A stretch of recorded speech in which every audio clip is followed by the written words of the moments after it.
Shamollar essin ismingni olib, yuragimga hidin solib kelib, bu yurakda o'chmas muhabbat.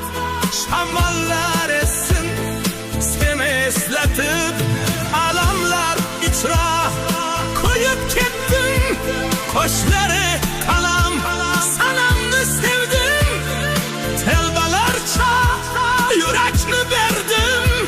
Yamalmagan joy qolmadi endi.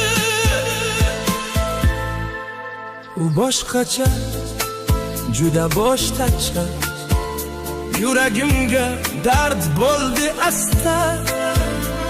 Orzu ko'p u baxtim bo'lsa-da, qo'limda qoldi sevgi tongacha.